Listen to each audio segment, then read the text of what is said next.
자, 네, 반갑습니다. 전한길입니다.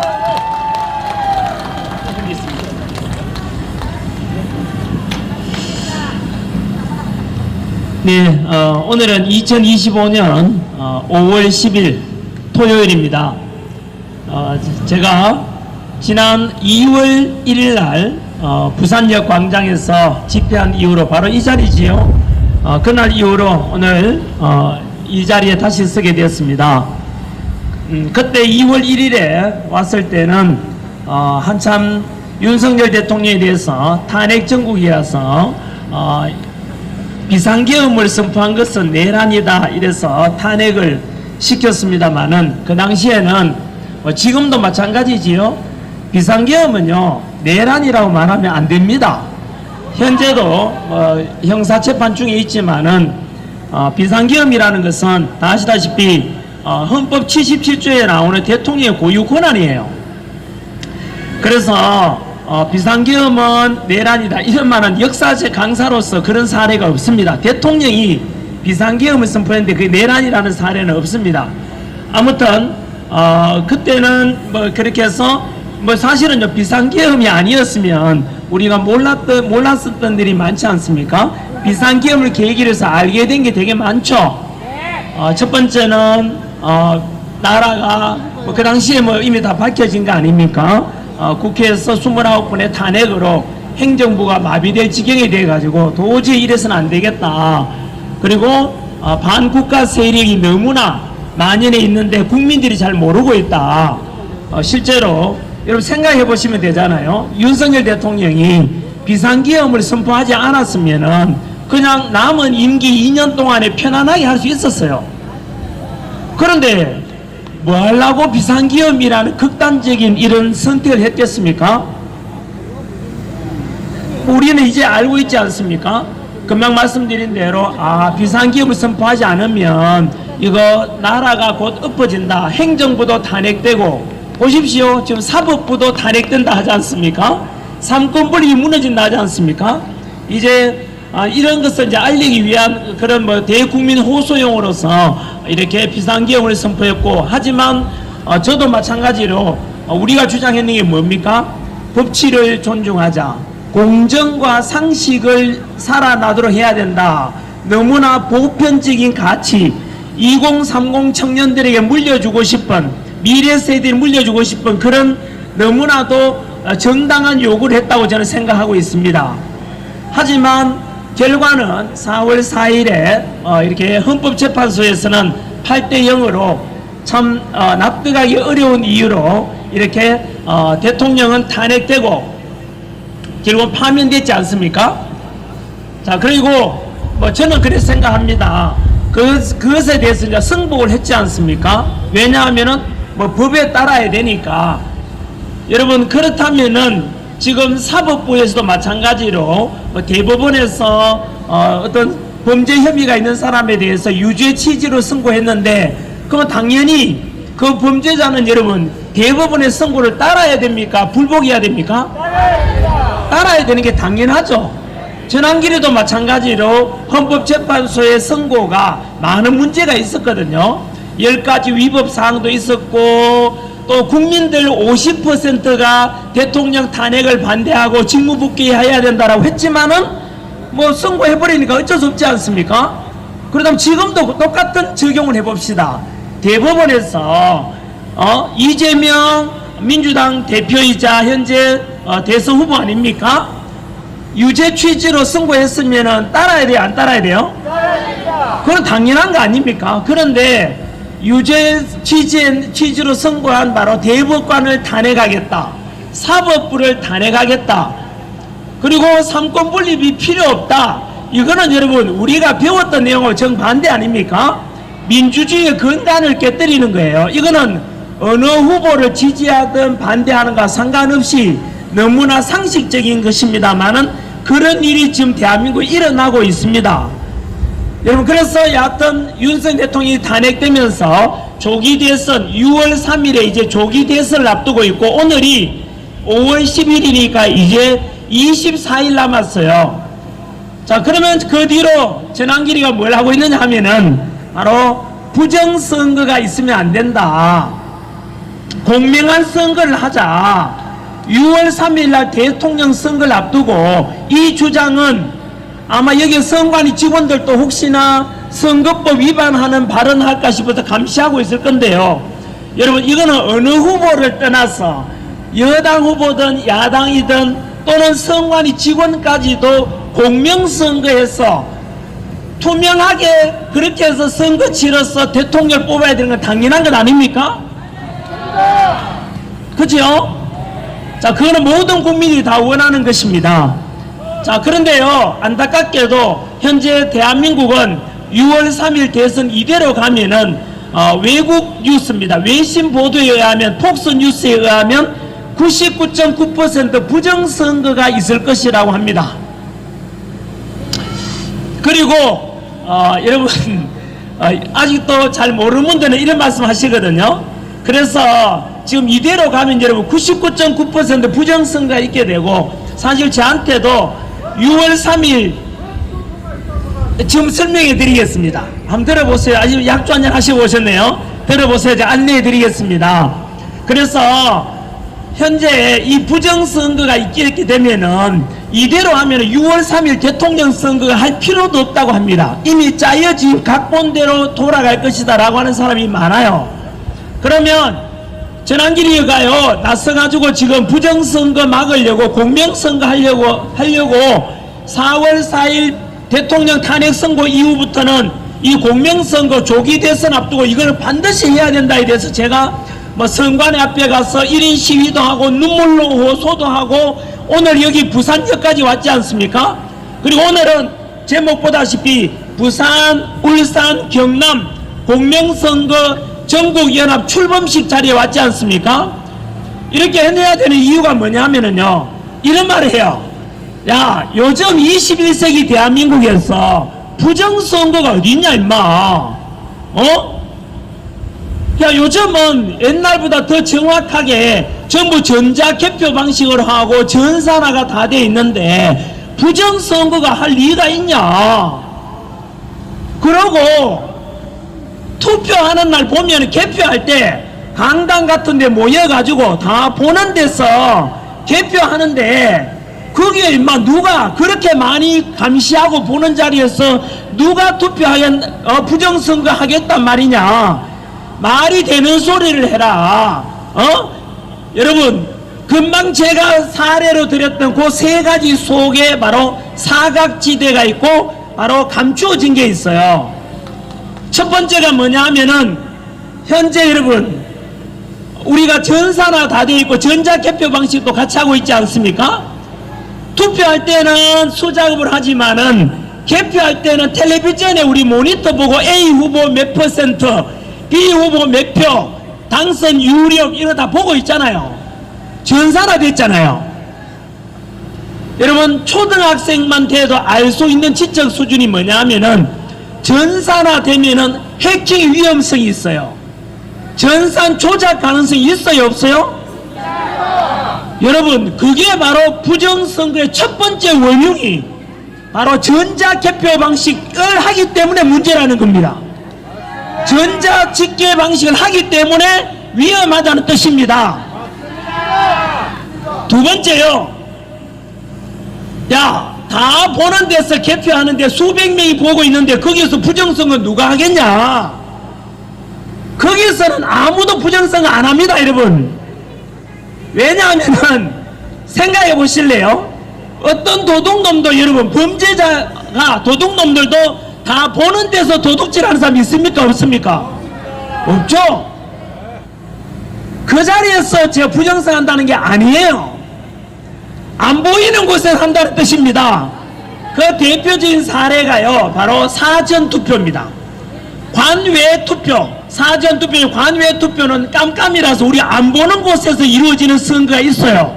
그걸 지금부터 제가 말씀드려 보겠습니다. 판단은 여러분들이 하시면 돼요.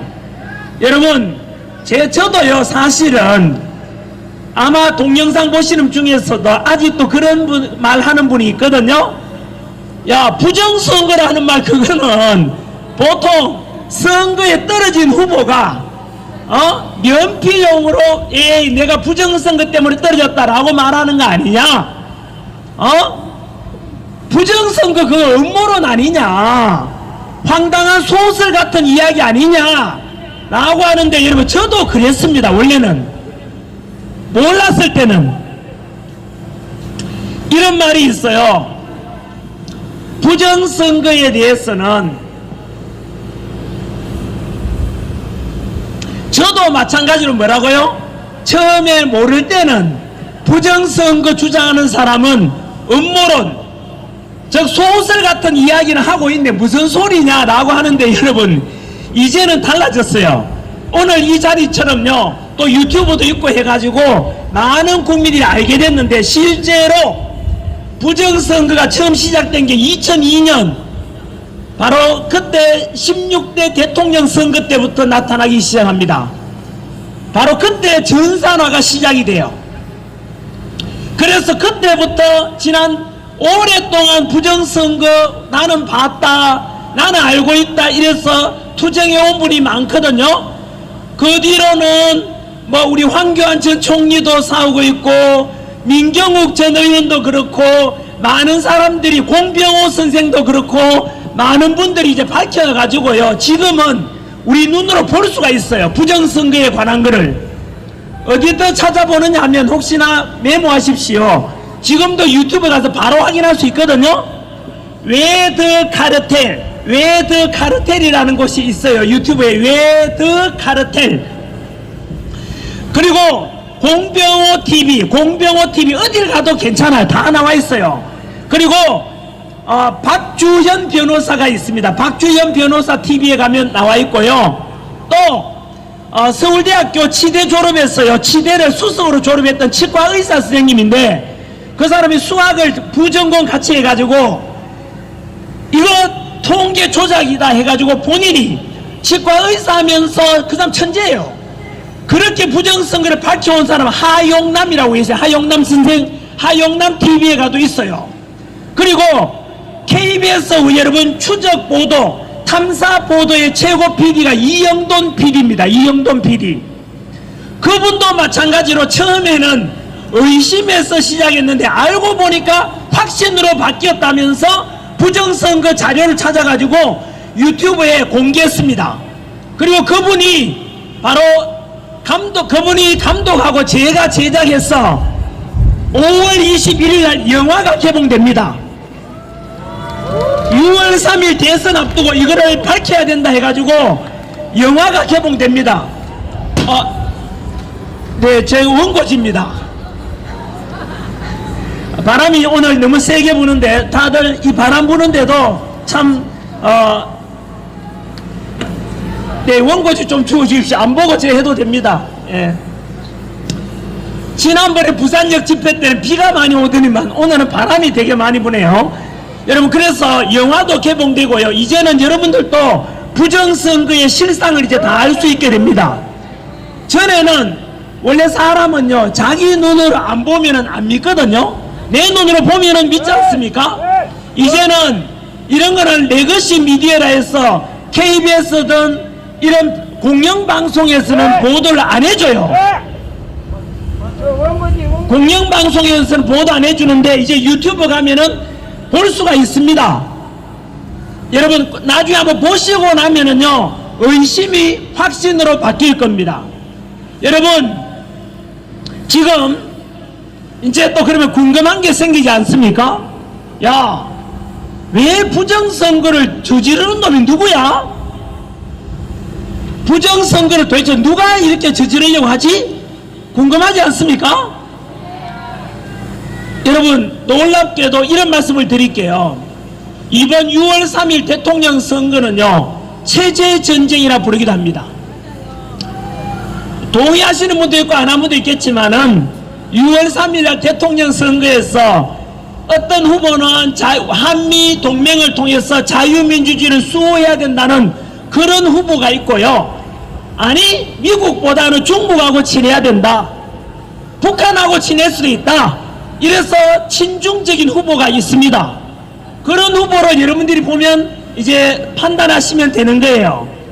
여러분 현재 체제전쟁 이런 말도 많이 하고 있고요. 6월 3일이 아마도 대한민국에 잘못하면은요 마지막 대통령 선거가 될 수도 있을 겁니다. 지금 6월 전환기리가요 돈 못 벌어서 이렇게 마이크 들고 나온 거 아닙니다. 여기에 참석하신 분들도 지금 시간 남아서 온 거 아니지 않습니까?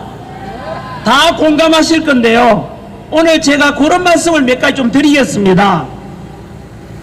뭐냐면요, 현재 대한민국은 이제 그것도 말씀드릴게요. 그럼 부정선거를 도대체 누가 저지르려고 하지? 현재 여러분 우리나라 부정선거가 하루 이틀 된 이야기가 아니고 어떤 세력이 집요하고도 치밀하게 너무나 정교하게 진행되고 있어요. 뭐냐면은 여러분 이런 거는 공식적인 것만 제가 말씀드립니다. 아까 말씀드린 대로 왜 도대체 누가 부정선거를 저지르려고 하지? 그러면 부정선거 저지르려고 하는 사람은 뭔가 덕을 보는 사람이 있겠지요. 이득을 보는 사람이 있으니까 부정선거 하려고 하는 거 아닙니까? 그게 과연 누구냐면요, 놀라운 사실을 여러분이 아셔야 됩니다. 여러분 현재 중국이 전 세계 선거에 다 개입하고 있다고 알려져 있습니다. 영국 정부에서 공식적으로 발표했죠. 영국의 선거 투표에 중국이 개입하고 있다고 밝혔고, 올해 초에 캐나다 정부에서 공식적으로 발표했습니다. 지금도 네이버나 구글이나 다음에 찾아보면 다 있습니다. 캐나다 공식적으로 정부에서 캐나다 선거에 누가 개입하고 있다고요? 중국이 개입하고 있다고 밝혔습니다. 놀랍지 않습니까? 그러면 왜 중국은 전 세계에 부정선거에다가 직접 개입을 하고 있을까요? 그 개입 방법이 여러 가지입니다. 이렇게 생각해 보시면 됩니다. 여러분들이 만약에 A라는 집단, 이 단체를 내가 이 단체를 지배하고 싶어, 이 단체를 내 거로 만들고 싶어, 그럼 방법이 뭐죠? 가서 쭉 패고 힘으로써 이 단체를 내가 장악할 수 있겠지요? 그게 국가로 치면 전쟁입니다. 러시아, 우크라이나 미사일 날아다니고 전투기로 이렇게 전쟁을 통해서 A라는 집단, A 국가를 내가 점령하려는 방법이 있는 반면에 미사일 한 방 쏘지 않고 전투기 한 대 동원하지 않고도 그 나라를 먹을 수 있는 방법이 뭔지 아십니까? 그게 바로 그 단체에, 그 나라의 지도자를 내 편 만들면 내게 되잖아요. 맞지 않습니까? 그 리더 지도자를 내 편 만들면 끝나는 거잖아요. 여러분, 그러면 지도자를 뽑는 과정이 바로 뭡니까? 그게 투표입니다. 여러분, 놀랍게도 현재 우리나라는 지금 오늘 전환길이가, 여러분 놀랍게도 아무리 제가 유튜브에 또는 방송에서 이야기해도 전환길을 이제 보도도 안 해주고, 그리고 유튜브에 전환길 나오는 조회수는 20분의 1토막이 났습니다. 뭔가 거대한 힘이 우리나라를 잡아먹고 있고, 머지않아서 우리나라는 제2의 홍콩이 될 겁니다. 제2의 티벳, 신장 위구르 지역이 될 겁니다. 여러분, 저는 이걸 작년부터 이미 역사 강사로서 알고 있었고 국민들, 학생들에게 알려왔습니다. 그런데 이제 비상계엄 계기로 해서 더 확실히 드러났기 때문에 국민들에게 알려야 된다. 이대로 가면 대한민국 망한다. 우리 미래 세대들은 이제 자유민주주의 붕괴된다. 그리고 그 관문이 바로 이번 대선이다 해서 제가, 여러분 돈 못 버는 사람이 아니잖아요. 연봉 60억 벌었습니다. 작년도에 제가 낸 세금이 27억 5천을 납부했습니다. 1년에 세금을 30억 가까이 내면서 강사 때려치우고 지금 거의 목소리 내려다니는 이유가 뭔지 아십니까?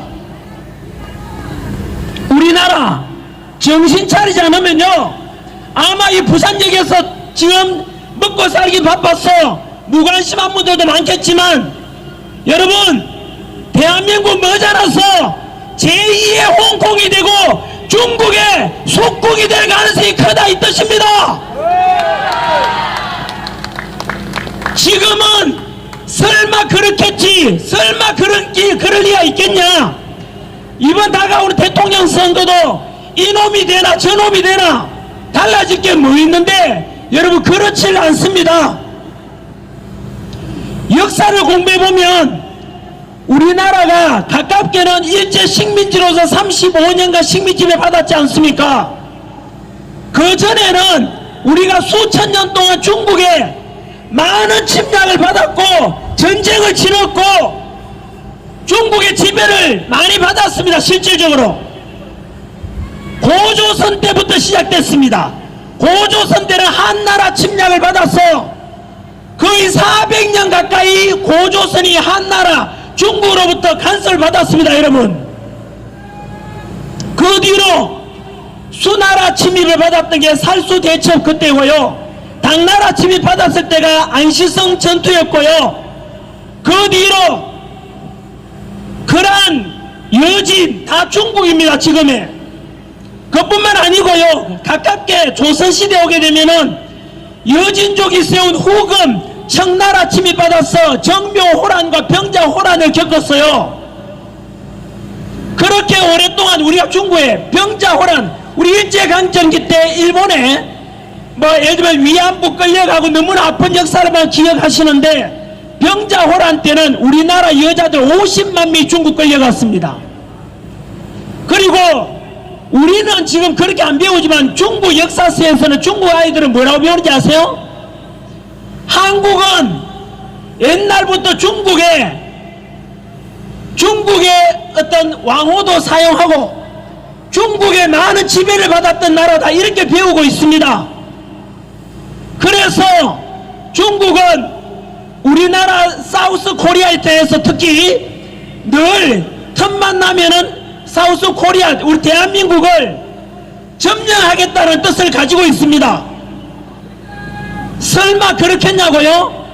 지금부터 제가 사례를 말씀드리겠습니다. 여러분 가깝게는 지난달에 서해안의 인공구조물 중국이 한중 잠정수역에 인공구조물 설치했는 거 뉴스 봤습니까? 여러분 그걸 보고 어떤 생각이 듭니까? 한 번 더 말씀드릴까요? 만약에 일본이 독도 옆에다가 일본이 만약에 군사기지 만들었다면 우리나라 뒤집어질 겁니다. 그렇지 않겠어요?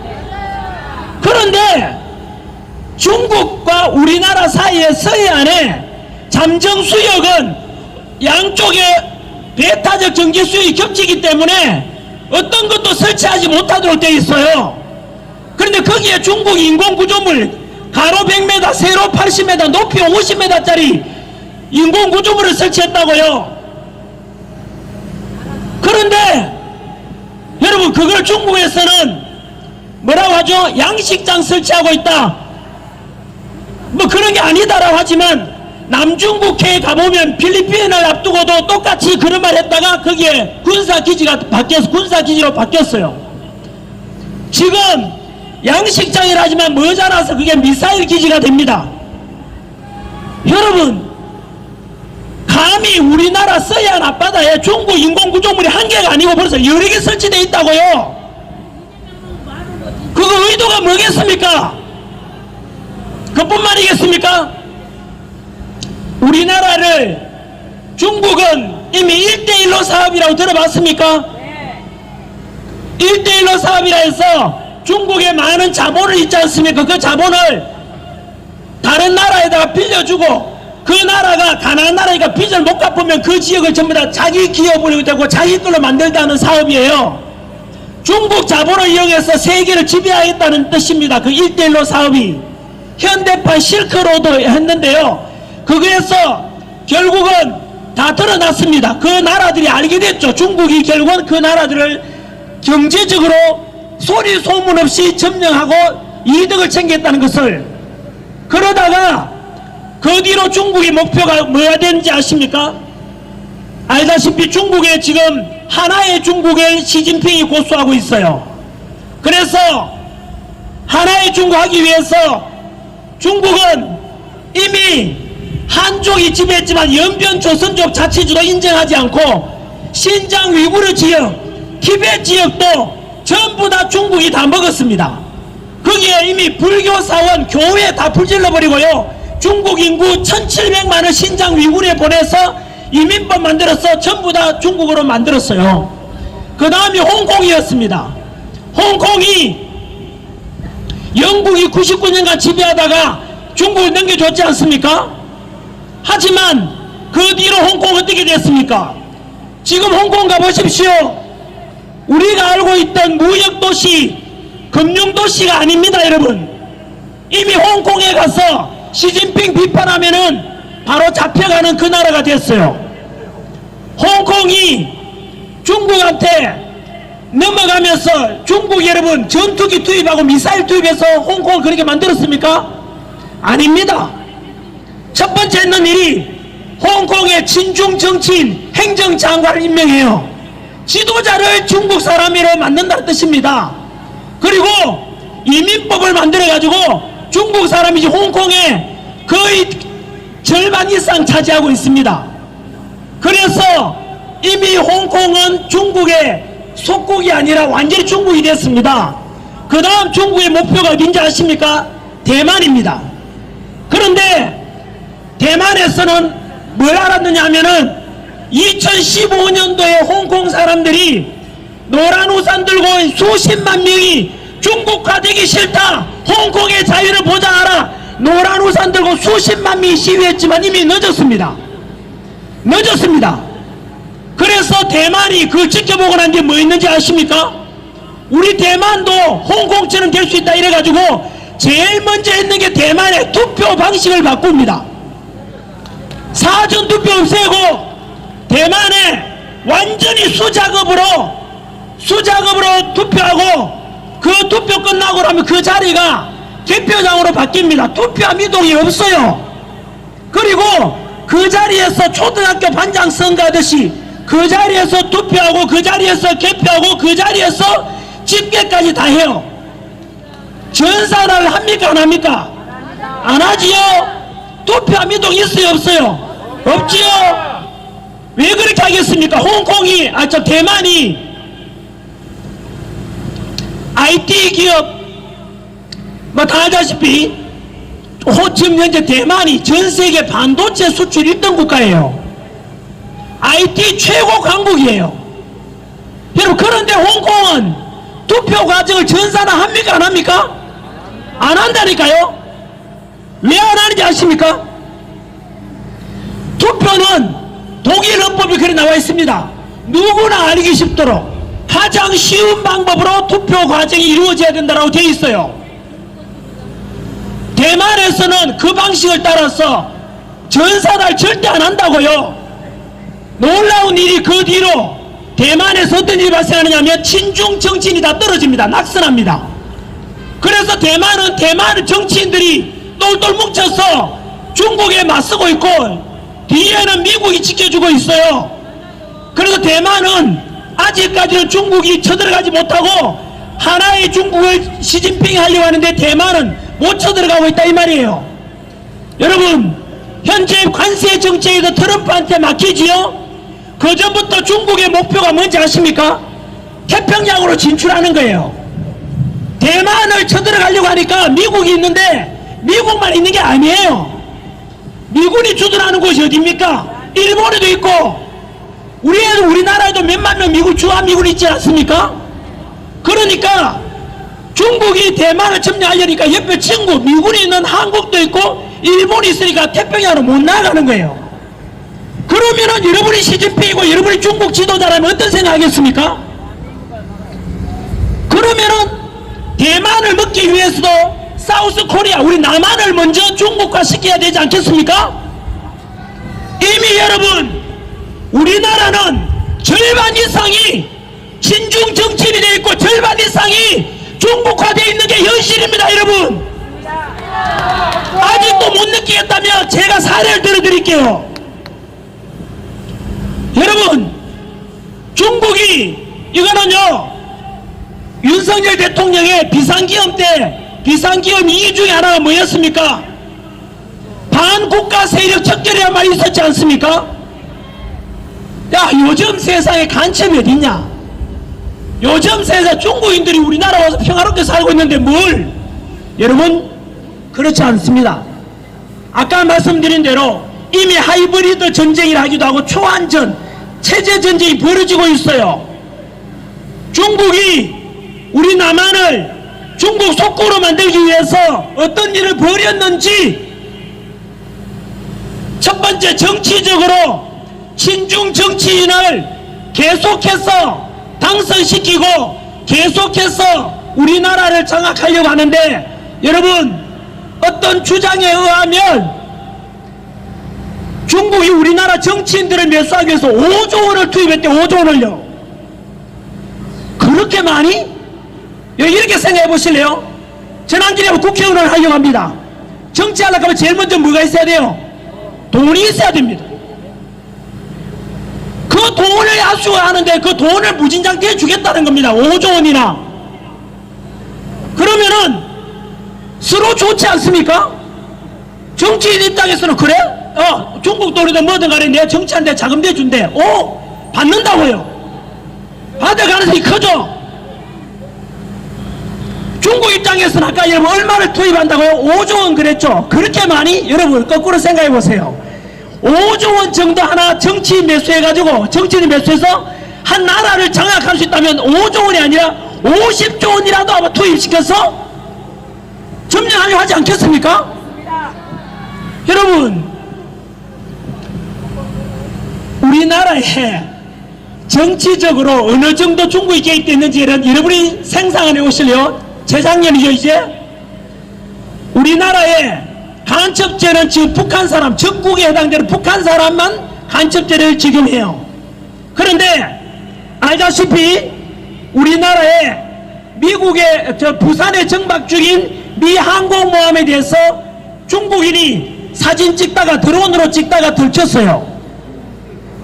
그 사람이 중국 유학생이라 했는데 포렌식 수사해 보니까 뭘 조사했느냐면 평택 미군기지 사진 찍고 국정원 사진 찍고, 그리고 지난달에 잡힌 중국 또 한 사람 잡혔는데 오산 미군기지 사진 찍고, 그리고 알고 보니까 그 사람 아버지가, 그리고 아까 유학생을 했던 사람도 중국 공산당 핵심 요원이에요. 여러분 생각해 보세요. 그러면은 여러분 이것처럼 우리나라에 군사 기밀을 빼가려는 중국인 뿐만 아니라 우리나라 반도체 기술도 많이 빼가지 않습니까? 우리나라 석유가 한 방울 납니까? 지하자원이 납니까? 우리가 첨단 기술을 먹고 살고 있는데 이걸 중국인에게 빼가면은 군사기밀 빼가고, 그리고 첨단 기술 빼가는 중국인에 대해서도 똑같이 간첩죄를 적용해서 처벌해야 되지 않습니까? 그런데 그 간첩법을 개정하자고 했는데 개정해서 중국인이든 외국인이든 우리나라 군사기밀 빼가고, 그리고 첨단 기술 빼가려는 사람도 간첩죄 적용해서 처벌하자고 했는데 어느 당이 반대했다니까요? 여러분, 이거는 충격적인 일이에요. 우리나라 군사기밀을 빼가고 그거를 알면 미국이 뭐라고 생각하겠어요? 우리나라를 신뢰하겠습니까? 우리나라가 지난 6.25 전쟁 이래로 70여 년간 평화롭게 살 수 있던 이유가 한미 동맹을 통해서 주한미군이 우리나라 주둔하기 때문에 전쟁이 없었던 거예요. 그거는 반박 불가 이야기입니다, 여러분. 그 우리나라는 이승만 대통령이 한미 상무 방위 조약을 체결해서 주한미군 주둔시켰기 때문에 지금까지 우리나라에도 주한미군 주둔하고 있으면서 전쟁이 없었던 것이고, 박정희 대통령을 통해 산업화를 이루어가지고 우리나라가 지금까지 먹고 살만하게 된 거 아닙니까? 그런데 이거는 여러분 기억하셔야 됩니다. 간첩죄를 개정해서 우리나라 군사기밀을 빼넘겨주는 이 사람이라 처벌해야 될 거 아닙니까? 그 간첩죄 개정을 어느 당이 반대했다고요? 이거는 국민들에게 알려야 됩니다. 선거와 관련이 없어요. 그게 더불어민주당에서 반대했던 거 아닙니까? 국민 여러분, 그런 군사기밀을 중국에 빼돌리고 그런 것도 다 봐주자라는 게 정상입니까 이게?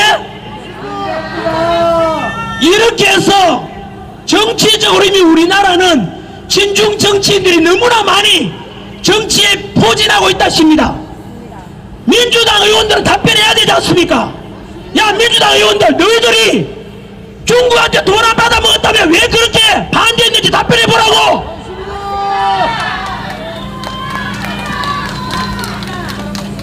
그뿐만이 아닙니다 여러분. 이미 우리나라에는 여의도 가보십시오, 강남 가보십시오, 중국인이 사들인 빌딩들 절비합니다. 아파트도 수두룩합니다. 중국 화교 자본이 장난이 아닙니다 여러분. 얼마 전에 H모 기업에서 매물로 나왔거든요. 현재 우리나라 경기가 안 좋으니까 그 회사 매각이 안 되죠. 그때 중국인이 와서 2배 가격을 주겠다고 회사를 샀습니다. 여러분, 이게 이렇게 해서 결국은 뭐죠? 결국은 전부 다 중국에 우리가 경제가 다 넘어가고 있는 거예요. 이걸 팩트만 이야기하는 겁니다. 사실만. 뿐만 아닙니다. 우마오당 들어봤습니까? 우마오당. 우마오당 검색해 보시면 있습니다. 중국에서는 댓글 부대를 운영합니다. 하버드대 연구소에 의하면 연구 결과 적게는 수백만 명, 많게는 4천만 명의 우마오당을 댓글 부대를 운영한다 그래요. 별로 안 놀라네요. 수백만 명에서 적게는, 많게는 4천만 명의 우마오당이라는 여론 조작 부대가 있다고요. 여러분, 우리나라에 지금도 전환길 뉴스 검색해 보세요. 전환길 하면 밑에 댓글에 욕밖에 없습니다. 유튜브에도 전환길 검색해 밑에 욕밖에 없어요. 그 욕 다는 사람이 과연 중국인이 댓글을 단다고 생각할 수 있을까요, 없을까요? 설마 중국인들이 뭐라고? 아니지요. 지금 대통령 선거 앞두고 있죠. 여론 지지율, 그 지지율로 후보 결정하면 하지 않습니까? 여론을 형성하는데 뉴스에 댓글들이 너무나 영향을 많이 미친다고요. 여러분이 쿠팡 가서 물건 살 때도 그렇지 않나요? 쿠팡 가서 내가 샴푸를 하나 사도 뭘 사지? 잘 몰라. 그럴 때는 댓글 보고 아, 이 상품이 좋아요 라고 하면 아, 괜찮겠구나 해서 구입하지 않습니까? 여러분, 내가 식당 가서 밥을 먹고 싶은데 어느 집이 맛집이지? 잘 모를 때는 어떻게 해요? 잘 모를 때는 검색해보고 그 식당 밑에 댓글 달린 거 보고 가지 않습니까? 맛집이라는 집을. 그래서 현재는 있잖아요, 이렇게 여론 조장하는데 영향을 너무 많이 미치기 때문에, 특히 선거 앞두고 지난번에 문재인 정부 때 김경수가 그래서 감옥 갔다 왔잖아요. 드루킹 사건 들어봤어요? 드루킹 사건. 김경수가 그때부터 감옥 갔다 왔잖아요. 들켜가지고. 그게 뭔지 아세요? 선거 앞두고 댓글 조작하는 거예요. 댓글. A 후보가 더 좋아요, A 후보가 더 좋아요, 이렇게 계속해서 댓글 하는 거예요. 이재명이 좋아요, 아니면 한덕수가 좋아요, 김문수가 좋아요, 이렇게 해서 아, 이렇게 되는 거예요. 증거를 하나 말씀드릴까요? 몇 해 전에 우리나라 국가대표 축구선수와 중국 국가대표가 축구를 하는데 네이버에서는 다음에서는 어느 나라가 이기길 응원합니까? 라고 하니까 네이버에서는 94%가 한국 이기길 응원한다 그랬어요. 당연하겠죠? 한중 축구대회 하는데 94%가 한국 이기길 응원한다고 했다고요. 당연하죠? 그런데 다음 카카오에서는 91%가 중국이 이기를 응원한다 그랬어요. 놀랍지 않습니까? 그래서 조사를 해보니까 그날 댓글 단 사람이 좋아요 이렇게 투표한 사람이 3천만 명이었는데 1,500만 건이 서버를, 네덜란드에 둔 서버를 둔 거기에서 투표를 했다 그래요. 그러면 여러분 생각해 보세요. 네덜란드 사람들이 중국을 응원할 리가 없지 않습니까? 그러면 결국은 뭐겠습니까? 서버는 네덜란드에 두고 있지만 그게 사실 중국인이 운영하는 거예요. 이만큼 여론을 조장하고 있다고요. 여러분, 이것처럼 금방 제가 정치, 경제, 사회 영향 말씀드렸지 않습니까? 이만큼 현재 우리나라는 중국이 어마어마하게 우리나라를 먹으려고 하는데, 여러분 이렇게 말씀드릴까요? 우리가 보는 역사와 중국인이 보는 역사가 다르다 그랬죠? 중국인들은 교과서에 어떻게 배운다고요? 우리 조선이라는 나라, 대한민국이라는 나라는 오랫동안 중국 연어를 사용하고 중국에 조공 바치는 나라. 지금도 그래서 중국이 우리 남한을 굉장히 만만하게 생각합니다. 국민이 그렇게 배웠기 때문에. 여러분, 인구가 우리하고 중국 차이가 얼마인지 아세요? 우리는 5천만 명, 중국은 15억. 몇 배 차이에요? 30배, 3배가 아니라 30배. 국토 면적은 몇 배인지 아세요? 우리 남한보다 중국이 95배, 95배. 중국 입장에서는 남한이 인구는 30분의 1밖에 안 되고 국토 면적은 거의 100분의 1밖에 안 되는 나라야. 그래서 여러분, 중국은 미사일 한 방 안 쏘고 전투기 한 대 안 보내고 우리 남한을 중국어화로 만들고자 하는 게 지금 체제 전쟁, 하이브리드 전쟁, 초안전을 벌이고 있는 거예요. 여러분, 지금 며칠 전에요, 이런 일이 있었어요.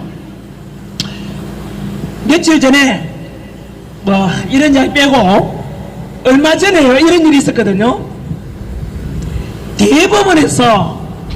대법원에서 이재명 선거법 위반 혐의로 유죄 취지 선고했잖아요. 여러분, 그러니까 민주당이 뭐라 했습니까? 대법관 탄핵하겠다, 대법원장 청문회 부르겠다. 판사를 탄핵한 역사는 우리나라에 없거든요. 지금도요. 사법부를 없애겠대요.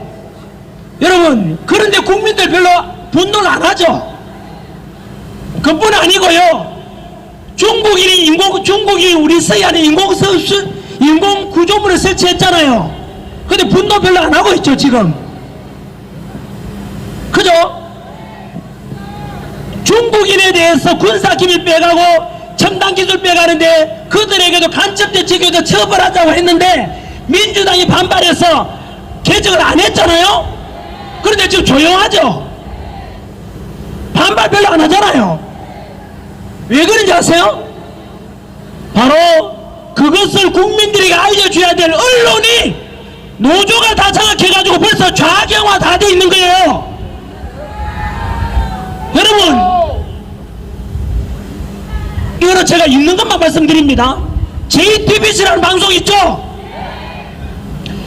망하기 직전에 문 닫으려고 할 때 중국 텐센트라는 어마어마한 IT 기업에서 1,000억을 투자했어요. 무너지기 직전에 JTBC 방송에 1,000억을 투자했다고, 텐센트가.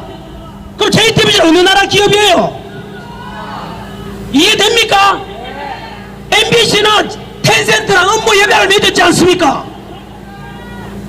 그러니까 JTBC, MBC에 전환기를 검색해 보세요. 전환기는 거구다, 전환기는 뭐하다 뭐하다, 요거 진짜 비난 기사밖에 없습니다. 야, MBC, JTBC 이것도 좀 다 공개되고 있잖아. 반박해 보라고. 여러분, 우리나라요, 지금 보십시오. 진짜 제일 이미 우리나라가 좌파들이 가장 많이 장악한 곳이 어딘지 아십니까? 언론입니다. 3.15 부정선거 때 4.19 혁명이 일어났지 않습니까? 그때는 언론이 4.19 혁명 일으키는 학생들과 시민 편이었으니까 혁명이 가능했던 거예요. 근데 지금은 오늘 전환기가 아무리 외쳐도, 아무리 이렇게 해도 언론에 보도를 안 해줍니다. 여러분, 저도 제가 며칠 내로 공개할 겁니다. 전환길이 그래서 꽃보다 전환길 유튜브 채널 아까 말씀드렸죠?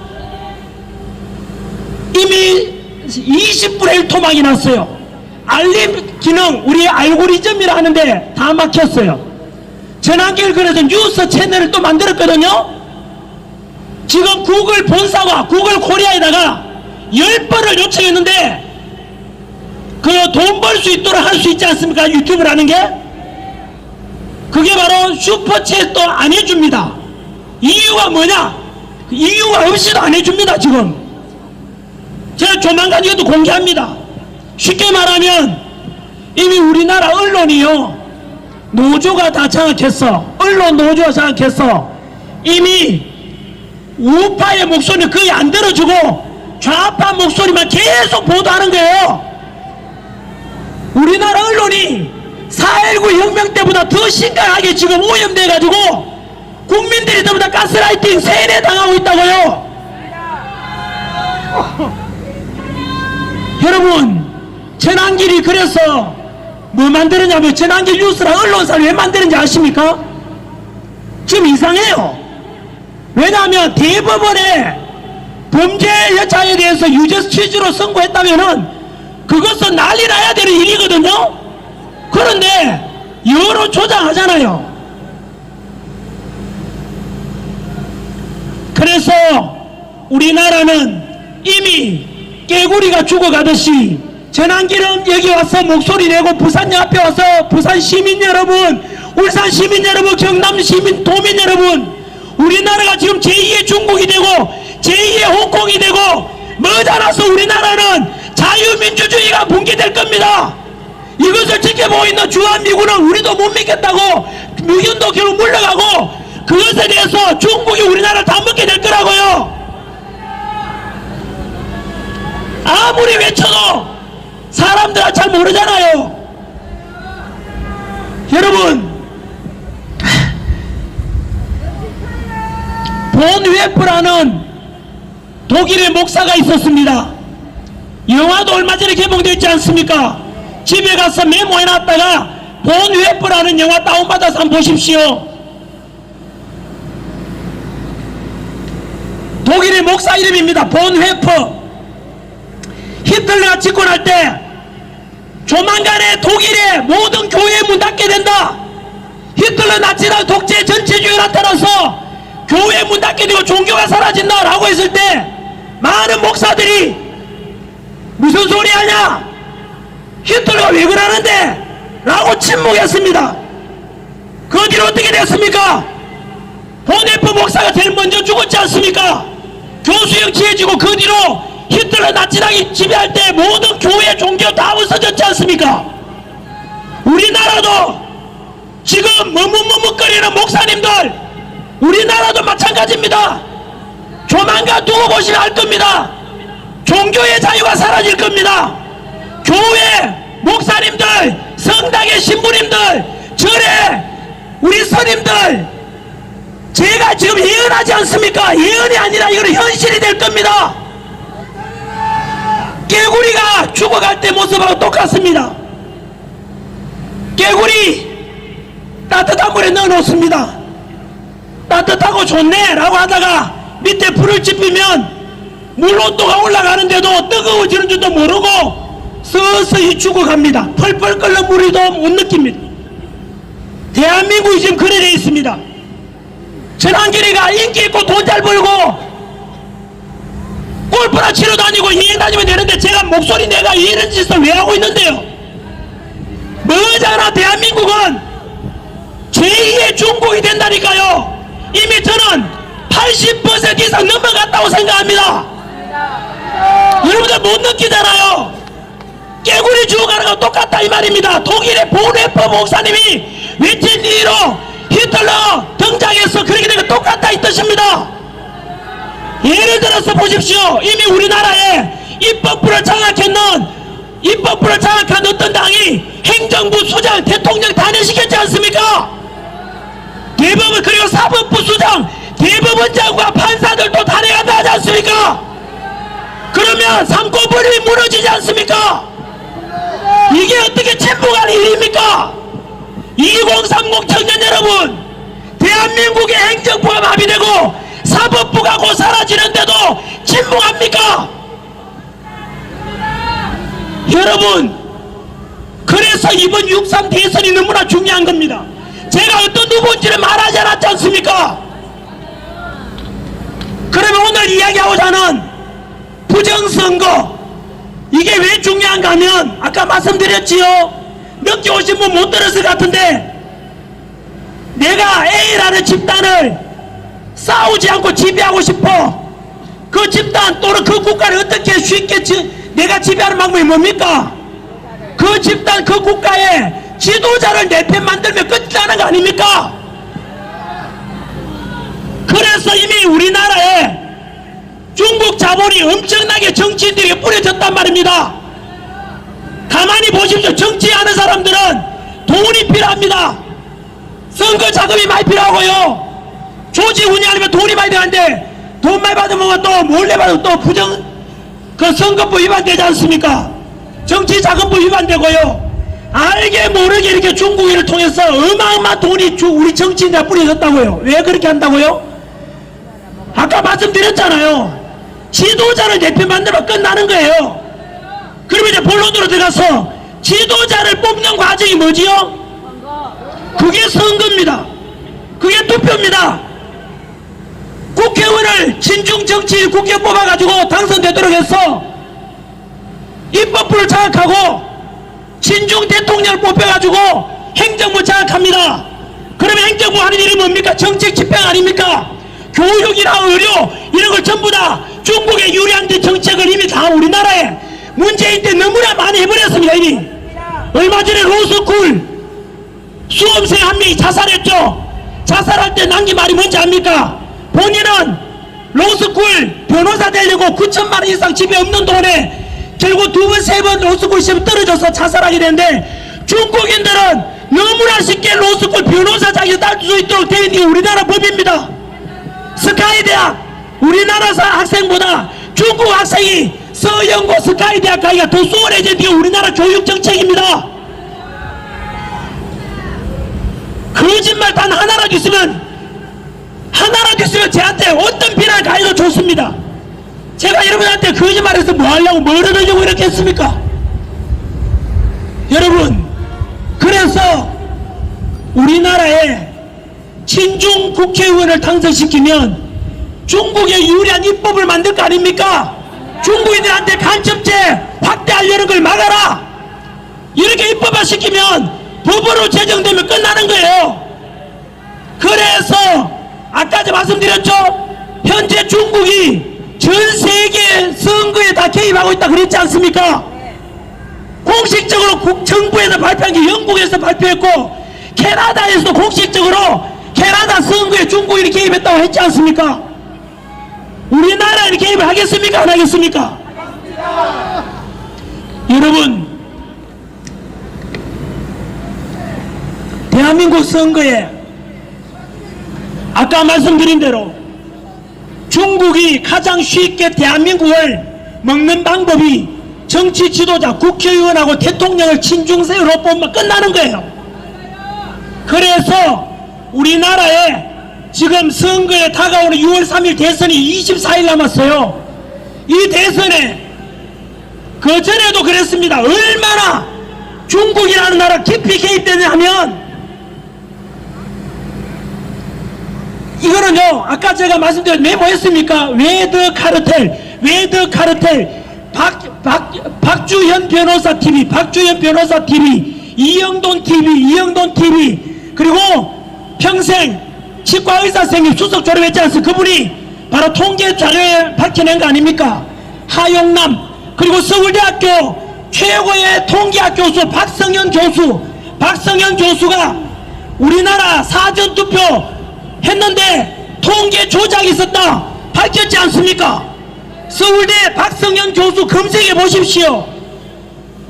제가 이런 말씀 드렸지 않습니까? 야, 부정선거가 어딨냐, 음모론 아니냐, 소설 같은 이야기 아니냐 라고 하는 사람은 무식하다고요. 여러분, 이런 말이 있어요. 좌파 탈출은 IQ 순서 차이. 25만원 나눠줄게. 아이고 좋아라 1단계. 하지만 2단계 한 번 더 생각해보면 그 돈 25만원 그 정치인이 주는 겁니까? 그것은 국민의 세금 내오주머니에서 나가는 거잖아요. 내 자식 세대들에게 빚을 넘기는 거잖아요. 그래서 25만 똑같이 나눠주는 것은 국민을 위한 것이 아니라는 걸 깨닫게 되는 것처럼 부정선거에 관한 것도 전환길이가 빠가가 아니잖아요. 부정선거에 관한 것은 지식과 정보 접근의 차이입니다. 전에는 극소수만이 부정선거에 있다고 하지만 지금은 우리나라에 엄청나게 많은 사람들이 부정선거의 실체를 이제 알고 있습니다. 이제 검색해서 찾아보면 돼요. 전에 유명한 정치인이 전환길 보고, 야 전환길 네가 부정선거 이야기하냐, 음모론이다. TV 나와서 내랑 토론하자 하더라고요. 제가 뭐라 했는지 아세요? 부정선거 이야기는 TV 토론 주제가 아니라고. 왜냐하면 그거는 증거를 제시하면 되잖아요. 여러분, 전환길이가 낯닝구 입었나 안 입었나, 이게 토론 주제입니까? 낯닝구 입었네, 이 씨발 입고 있네, 증거 보여주면 되잖아요. 이게 토론 주제가 아니라고. 여러분, 그러면 부정선거에 증거 내놔라. 아까 말씀드리니까 넘치를 한다니까요. 여러분, 대표적인 사례 몇 가지 말씀드릴게요. 작년에 2024년 넌닝 입었습니다. 2024년 작년에 4.15 총선이 있었죠. 여러분, 그때 어떤 일이 있는지 알아요? 투표에는 당일 투표가 있고 사전 투표가 있죠. 사전 투표 중에는 관내 투표가 있고 관외 투표도 있어요. 그리고 제외 국민 투표도 있거든요. 우리나라 사람 중에 지금 미국 가 있는 사람, 영국 가 있는 사람, 프랑스에 있는 사람도 투표할 수 있잖아요. 그게 제외 국민 투표라고. 제외 국민 투표. 제외 국민 투표 하려면은 영사관인지 대사관에 가서 미리 신청을 해야 돼요. 나는 프랑스에 파리에 있으니까 여기서 대통령 선거에 투표하겠다고. 그럼 사전에 신고를 이렇게 해야 돼요. 그런데 4.15 총선 때 제외 국민이 외교부를 통해서 선관위에다가 사전에 신고한 사람이 6만여 명 돼. 6만, 줄여서 그냥 간단히 6만 명이야. 그런데 실제로 투표했는 사람 몇 명으로 나오는지 아세요? 14만 명으로 나와. 다시 한 번 말씀드릴까요? 내가 제외 국민으로 해외에 와 있으면서 투표에 참여하겠다고 미리 신청을 해야 되거든요. 신청한 사람이 6만여 명인데 실제 투표한 사람은 14만 명이 있는 걸로 되어 있다고. 7만 표 차이가 나. 7만 표. 그게 여러분, 이거 전환길의 주장이 아니고 중앙선관위 홈페이지에 가면 지금도 나와 있어요. 공개 질문했어요. 야, 선관위 답변해봐라. 6만 명이 사전에 내가 투표하겠다 했는데 6만 명보다 더 적게 나와야 되잖아요. 왜? 당일 돼서 안 갈 수 있으니까. 그런데 실제 투표했는 사람이 14만 명이 나온 거야. 7만 표가 부정이라 이 뜻이에요. 선관위도 답변을 못하고 있어요. 야, 이 영상 보는 노태학 선관위원장, 김용빈 사무총장 답변해보라고. 여러분, 그뿐만 아니에요.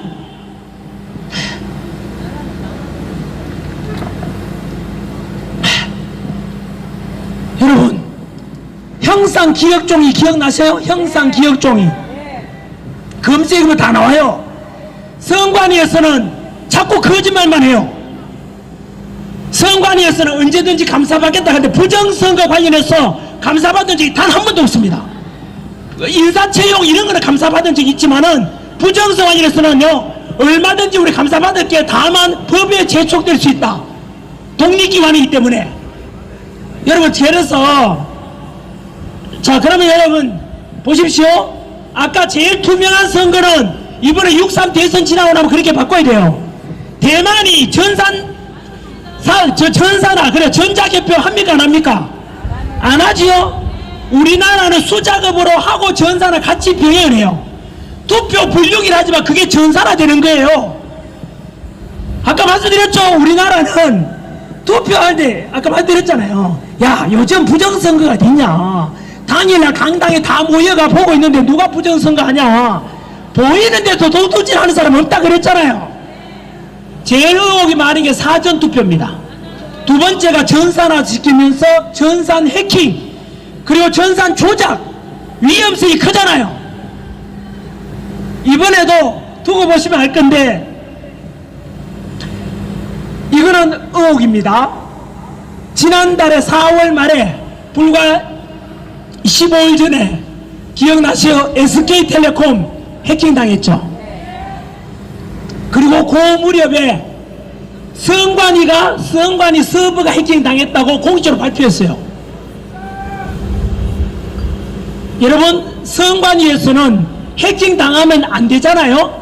근데 해킹당했는 것에 대해 이번에 스스로 밝혔어요. 당했다고. 그런데 해킹당한 뒤에 달라진 게 뭔지 아세요? 제외 국민이 투표했는 것과 그리고 당일 국내 투표했는 것에 대해서 경계선에 그게 스칸이 다 없어져 있습니다. 어디서 투표했는지를 감추기 위한 거다 이 뜻이에요. 그뿐만 아니고 이거는 이영돈 PD가 밝혀낸 것에 의하면 작년에 있던 4.15 총선에서 제외 국민 투표뿐만 아니고요, 충격적이죠? 당일 투표에서는 지고 사전 투표에서 이겨가지고 53명의 민주당 국회의원들이 뽑혔다 그래요. 이영돈 PD 주장에 의하면 현재 민주당에 있는 국회의원 중에 53명이 가짜다 이 뜻입니다. 여러분, 이거를요 공병호 TV에서도 공개했고 이영돈 PD도 주장했는데, 그러면 여러분 현재 민주당의 53명 국회의원들이 기분 나쁘잖아요. 자기 국회의원 배지가 가짜라고 주장하면 기분 나쁘잖아요. 그러면은 여러분들의 국회의원이라면 어떻게 하겠어요? 고발해가 공개하자, 까보자라고 해야 하는 게 정상 아닌가요? 나는 가짜가 아니고 진짜로 당선됐다, 재검표하고 다 확인해보자 해야 되는데 고발도 안 해요. 이상하지 않아요? 여러분, 이게 지금 실제에도 불구하고 사람들은 분노하지 않잖아요. 놀랍지 않습니까? 그렇죠. 그렇게 고발 좋아하는 민주당이 왜 고발 안 할까요? 전한길이 성관이 비판했는데 전한길을 고발했어. 성관이를 비판했는데 헌법재판도 비판해가 전한길을 고발했어. 약간 여러분, 그리고 여러분 한번 보세요. 전한길이가 2달 전에 성관이 문제를 이제 비판했잖아요. 저를 고발했어요. 야, 국민 여러분 한번 들어보세요. 성관이가 그동안 878건의 비리도 있었고 부정선거 의혹 이렇게 많다 하잖아요. 그러니까 전산하고 전자개표하니까 서버 까보자 하잖아요. 그러면은 상식적으로 생각해 답변해보세요. 이렇게 의혹이 많다고 하면 성관이 직원들도 기분 나쁘잖아요. 그 제 제자들도 많습니다. 그런데 그러면은 야, 그렇게 부정선거 의혹이 많고 신뢰가 떨어져 있으니까 그러면은 어떤 국민이든 간에 여당이든 야당이든 간에 부정선거 의혹 있는지 없는지 깨보면 될 거 아니에요. 그게 정상 아닌가요? 부정선거 있었으면 미안하다, 개선하자 해야 될 거고, 없었으면 봐라, 부정선거 어딨냐 임마 떳떳하잖아 라고 하면은 신뢰도가 높아질 수 있잖아요. 그런데요, 충격적인 뭔지 아세요? 그럼 여러분 2030 청년 여러분 상식 아이가?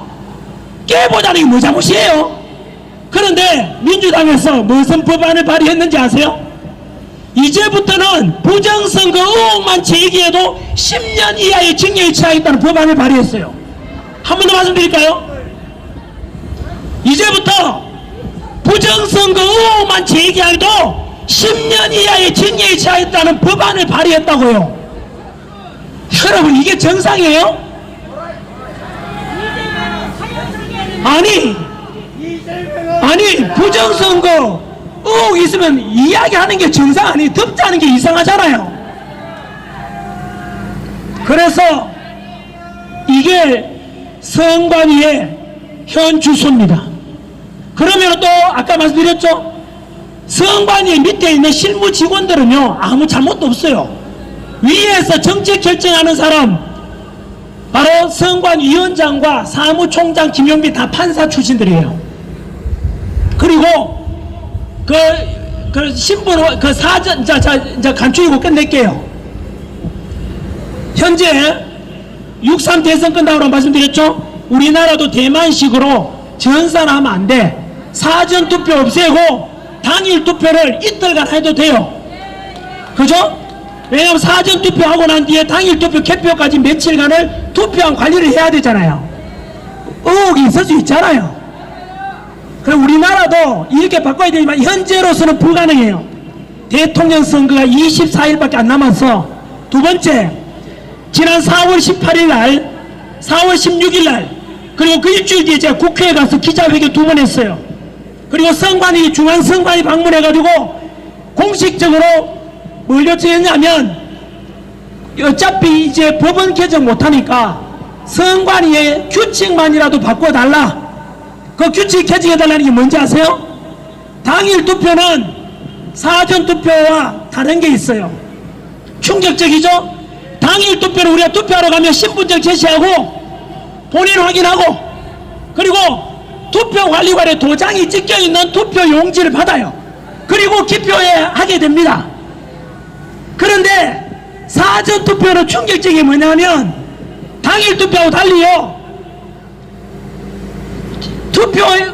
투표장에 가면 투표관리관에 개인 도장이 찍힌 투표용지를 받는 게 아니에요. 선관위에서 찍혀 나온 투표용지, 도장 찍혀 나온 걸 그냥 받아요. 여러분, 이게 뭘 말하는지 아세요? 한 번 더 말씀드리지만, 여러분, 우리 공무원 시험 치러 가도요, OMR 카드 정답지가 있거든요. 그날 시험 감독관으로 들어오는 감독관이 자기 도장을 찍어요. 사인을 하거나. 그래야 이 정답지가 위조가 아니고 그 수험생 거라는 거 확인할 수 있는 방법이잖아요. 그래서 당일 투표를 어떻게 한다고요? 우리가 투표장에 가면 본인 신분증 보여주고 본인 확인하고 난 뒤에 투표관리관에 도장이 찍혀있는, 개인 도장이 찍힌 투표용지를 받아서 투표한다고요. 그런데 사전투표는 개인 도장이 찍혀있는 이런 투표용지가 아니라고요. 그러면은 전한길, 전두길, 전삼길, 전사길이 투표해도 누가 했는지 알 수 없도록 되어 있다 이 말이에요. 그래서 이게 공직선거법에도 나와 있는 거예요. 그런데 선관위에서 교묘하게 선거 그 나와 있는 건데 불구하고 교묘하게 규칙을 바꿔서 사전투표는 줄을 많이 쓸 수 있으니까 투표관리관에 개인 도장 안 찍어도 된다라고 해서 이상한 규칙을 바꿔놨어요. 좀 이상하지 않나요? 그래서 선관위에다가 공식적으로 2번이나 서류 제출 공식으로 요청했습니다. 서면으로 이거 고쳐달라고. 그리고 나서 전한길이가 중앙선관위 본관 앞에 가서 제가 울면서 피 맞아가면서 이런 시위하면서 호소했어요. 이것만이라도 고쳐달라고. 들어줬을까요? 안 들어줬을까요? 철저히 외면했습니다. 그러면 선관위원회는 국민을 개돼지로 보고 있다는 뜻입니다. 그래서 저희 역시 선관위원장 노태악 그리고 사무총장 김용빈 저도 역시 개돼지로 생각하겠습니다. 그리고 두 번째 선관위 방문해서 거기에는 뭘 제출했냐면 만약에 6월 3일날 대통령 선거에서 부정선거한 것이 전산 자료든 가짜 투표용지든 밝혀지게 되면 부정선거가 나타난다면 선거법을 개정해서 노태악 선관위원장 김용빈 사무총장 모두 사형에 처할 것이라고. 실제로 여러분 3.15 부정선거로 인해서 사회부이 일어나고 난 뒤에 그 당시에는 투표관리를 내무부에서 했기 때문에 그때 내무부 장관 최인규가 사형됐습니다 여러분. 그리고 민형사상 모든 국민 이름으로 소송을 제기한다 그랬어요. 선관위의 책임자들한테 우리가 만약에 우리는 국민의 주권을 뺏긴 거 아닙니까? 부정선거에 당했다는 것은. 그래서 우리가 손해배상을 청구하겠다 해서 국민 이름으로 1인당 10,000원이든 100,000원이든 책임자들한테 손해배상 청구하기로 이미 내용 증명을 보냈습니다. 두고 보시면 압니다. 1인당 10,000원씩만 하더라도 수천억 만약에 그들은 피해보상을 해야 돼요. 그래서 이제는 아까 말씀드린 대로 아무리 선관위 규칙 개정해달라고 해도 안 들어주니까 이제는 우리도 그렇게 하겠다는 겁니다. 만약에 이번에 부정선거 밝혀지면 노태학 선관위원장, 김용빈 사무총장과 거기 선거관리위원회 있습니다. 모두 다 선거법 개정해서 사익에 취할 것이 아닐까요? 그래서 우리는 어떻게 해야 돼? 이제 남은 24일밖에 안 남았거든. 대통령 선거요. 그날 가서 유튜버들 1인 유튜버들 있잖아요. 중국인들이 가서 투표도 많이 합니다. 선관위원회 안에 그걸 밝혀진 겁니다. 중국인이 근무한다 그랬습니다. 밝혀진 겁니다. 그래서 아까 말씀드렸죠, 여러분?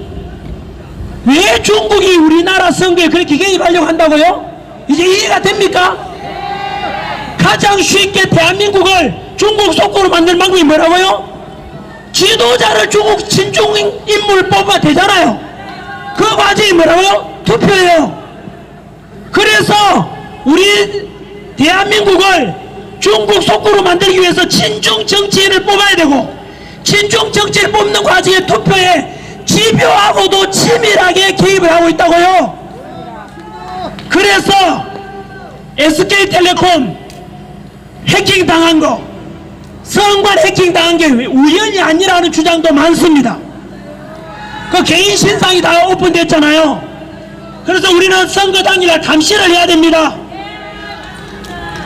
그리고 혹시나 투표하러 가거든요, 옆에 중국인이 말을 걸어보셔야 돼요. 중국인 있으면 즉시 여러분 신고해야 됩니다. 알려야 됩니다. 왜? 중국인들은 우리나라에 대통령 선거 투표권이 있습니까? 없습니까? 없습니다. 반드시 밝혀내야 돼요. 이렇게라도 계속해서 선관위를 우리가 압박하고 감시해야만이 이번 6월 3일 대통령 선거가 공정하고 투명하게 이루어지는데 우리가 노력을 해야 된다 이 뜻입니다. 아까 제가 서두에 뭐라 그랬습니까? 이대로 놔두면 폭스뉴스에서 외신에 의하면 99.9% 대한민국에 부정선거가 있을 것이라 그랬습니다. 여러분, 지난번 또 선거에서 경기도 파주에서 197세 드신 분이 투표에 참여했다고 되어 있습니다. 197세. 여러분, 이것도 부정선거예요. 가짜 투표용지란 뜻입니다. 여러분, 독일에는 부정선거 딱 한 건이 나왔는데 재투표를 했어요. 그게 정상 아닌가요? 80 넘은 할머니께서 지팡이 짚고 휠체어 타고 와서 투표에 참여하는 거 우리 보지 않습니까? 왜 나오십니까? 그 할머니는 내 투표 소중한 주권 행사하고자 하는 거고, 내 투표에 대해서 도둑 맞고 싶지 않게 정직하게 관리해줘야 되지 않겠습니까? 그런데 수십만 표, 이거는 의혹입니다. 윤석열 대통령이 당선되었죠. 당선됐는데도 불구하고 왜 계엄 선포 이유 중에서 부정선거를 밝혀야 했습니까? 그래서 주장하지 않습니까? 윤석열 대통령은 당선되었는데 왜 부정선거 이야기를 하냐고. 선거 결과 당선돼놓고. 실제로 여러분, 이거는 의혹입니다. 실제로는 윤석열 대통령이 40몇만 표 차이로 당선됐거든요. 그런데 실제로는 윤석열 대통령이 200만 표 가까이 더 이겼대요. 그런데 이쪽에서 부정선거 하려고 하다가 실패했다 그래. 실패. 워낙 차이가 많이 나는 바람에 40몇만 표가 그게 부족했다 그래요. 이번에도 요거는 이영돈 PD 주장입니다. 이번에도 우리가 감시하지 않으면 최소한 300만 표 차이로 우파가 지게 돼 있다고 합니다. 좌파인지도 모르겠습니다. 부정선거 하는 쪽이 300만 표 차이 이기게 돼 있다고 합니다. 그래서 그래도 아직까지도 여러분 아까 말씀드린 부정선거 이야기하는 사람 음모론 아닌가? 의심에서 시작해서 확신으로 바뀝니다. 뭔가요? 소설 같은 이야기인 줄 아는데 알고 보니까 진짜야. 그래서 왜 더 카르텔 제발 좀 찾아보라고요. 왜 더 카르텔 유튜버 공병호는 이미요 책을 4권이나 냈습니다. 부정선관위 낸거. 선관위에도 고발을 해야 되는데 고발을 못하고 있어요. 진짜니까. 그리고 박주현 변호사 TV, 박주현 변호사 TV, 민경욱 TV, 황교안 TV 뭘 봐도 괜찮아요. 여러분 다음 주가 5월 21일 날 부정선거 신의 작품인가 라는 영화가 개봉됩니다. 전한길이가 제작했습니다. 이영도 PD가 감독했습니다. 5월 21일 날 부정선거 신의 작품인가 라는 영화가 개봉되는데 100만 명 이상 볼 수 있도록 모든 분들께 알려주시고, 야, 저 새끼 전한길이 데려가 영화 만들어서 돈 벌려고 하는구나. 저는 돈 땡분도 버는 게 없습니다. 제가 자료만 이영도 PD한테 보내준 것밖에 없고 이름은 전한길 제작이라 돼 있지만은, 알겠습니까? 제가 돈 버는 거 아닙니다. 1번 1원도 버는 게 없습니다. 이영도 PD를 좀 벌으라 하고 싶어요. 어쨌든 영화도 나옵니다. 증거를 보여줍니다. 너무나 많은 증거들이 넘쳐나는데 선관위에서는 애써 다 외면합니다. 무엇인가 거대한 힘이 집요하고도 치밀하게 부정선거에 개입하고 있습니다. 국민들께서 아셔야 됩니다. 오늘 이 제목이 뭡니까? 공명선거 하자는데 여당이든 야당이든 찬성해야 되는 거 아닙니까? 이재명이든 한덕수든 김문수든 어느 누구도 부정선거로 당선되고 싶은 사람은 없잖아요. 그래서 저는 누구 지지 반대 아니에요. 누구나 다 떳떳하게 멋지게 당선되고 싶지 않습니까? 우리 국민들도 그걸 원하고 있지 않습니까? 우리 주장이 뭐가 잘못됐습니까? 공정하고 투명한 선거하자는데 뭐가 잘못됐습니까? 전한길에 대해서 지금 마이크 들고 있는데 전한길 보기 싫다 라고 하는 분께, 당신도 유권자라면 대한민국의 민주공화국의 주인이라면 어느 후보를 유불리를 떠나가지고 당신의 투표 용지가 도둑맞고 싶지 않다는 거 당연한 거 아닙니까? 그러면 이런 주장에 대해서 모든 국민들이 동의해야 되는 거 아닙니까? 이제 어지럽습니다. 이제 오늘은 제가 좀 길게 했는 이유가 2부 순서가 여쭈어보니까 제 혼자밖에 없대요.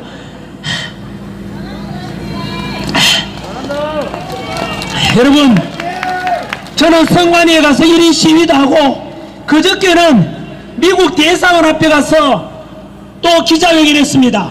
왜냐하면 우리나라 부정선거뿐만 아니라 미국에도 부정선거 많거든요. 트럼프 대통령을 알고 있어요.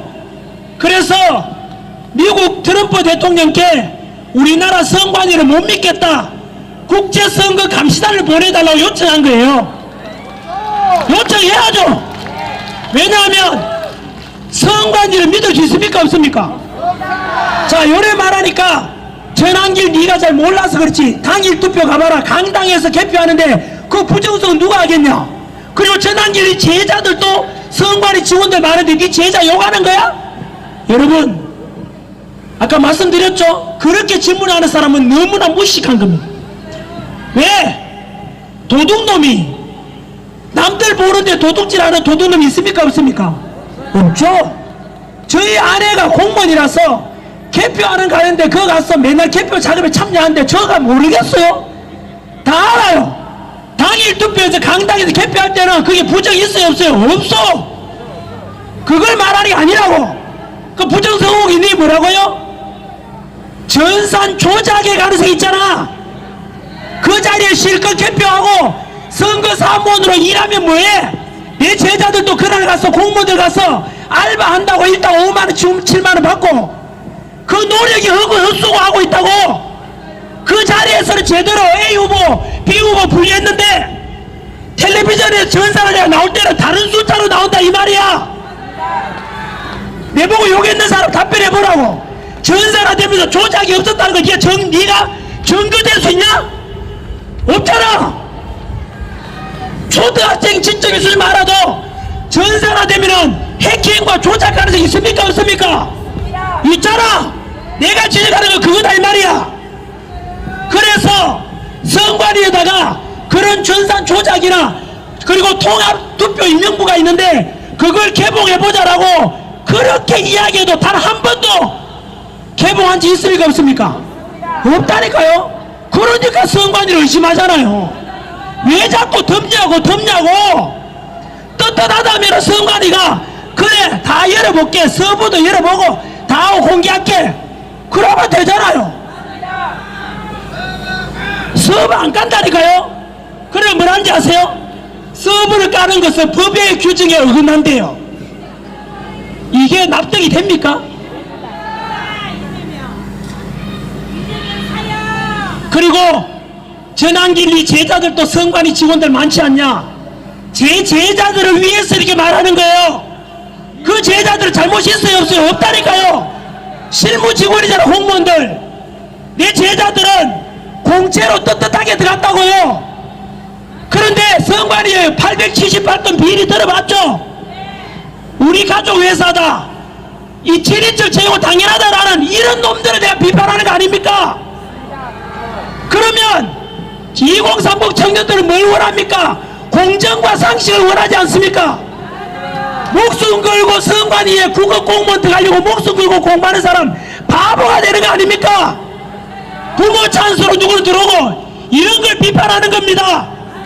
그리고 제 제자들 들어가서 선관위에서 떳떳하게 근무하고 싶어 하는데 들어가 보니까 윗대가리들이 이상한 짓 하고 있잖아요. 얼마나 억울하겠어요 내 제자들이. 그래서 선관위도 더욱더 투명하게 해가지고 자기들도 명예회복 좀 해라 이겁니다. 그런데 여러분 선관위 가보셨습니까? 과천에 정부청사 뒤에 중앙선거관리위원회가 있어요. 건물이 궁전처럼 돼 있어요. 거기에 직원들 전환길이가 그래도 일반 사람은 아니고 유명한 사람이잖아요. 그 1인 피켓 들고 1인 시위하는데 전환길을 거의 개 돼지처럼 보고 지나가는 걸 제가 봤습니다. 제가 그때 느낀 게 뭔지 아십니까? 국민들이 아무리 선관위 비판해도 야 우리들은 감사원에 감사도 안 받는 성역이 있는 신성한 곳이야 라고 생각한다는 걸 느꼈습니다. 여러분 지난달 아닙니까? 2월달이었죠. 선관위에 878건의 비리 엄청나게 있으니까 감사원에서 감찰했어. 그런데 헌법재판소에다가 제소했어. 예? 여러분 헌법재판소에서 뭐라 판결했죠? 감사원이 선관위에 많은 비리가 있든 말든 감찰하면 된다 안 된다? 안 된다라고 헌법재판소에서 선고를 했어요. 왜 그런지 아십니까? 말이 안 되잖아요. 이유가 선관위원들 판사들입니다. 헌법재판소 재판관들 판사입니다. 그리고 그 당시에 문영비하고 이미선이 나오기 전에 헌법재판소 8명 중에 6명이 선관위원장 출신이야. 이해돼요? 그들은 좌파 사법부의 판사 카르텔이 형성되는, 그러다 보니까 선관위가 조폭 마피아 집단이 되어 있는 거예요. 여러분 선관위가 가족회사입니까? 예? 친인척 채용은 당연하다고? 이걸 가지고 2030 청년들이 분노하지 않는 게 개돼지가? 말이 됩니까 이게? 여러분 선관위는 이렇게 해서 국민들로부터 불신을 받고 우리가 아무리 공명하게 선거해달라고 해도 안 들어주잖아요. 그러면 여러분 이런 또 저보고 이런 사람이 있어요. 야 부정선거에 관해서 소송이 190건 가까이 돼 있거든요. 그 중에 150건이 선고 결과 났는데 150대 빵이야. 한 번 더 말씀드릴까요? 부정선거 의혹을 제기해서 선관위에다가 고소했는데 전부 패소했어. 150대 빵이야. 그러니까 야 임마 봐라, 부정선거 없잖아 임마. 150대 빵으로 무조건 다 패소했잖아. 네가 몰라서 그렇다니까. 왜 그렇게 판결하는지. 앞으로도 부정선거를 보고도 소송해도 패소합니다.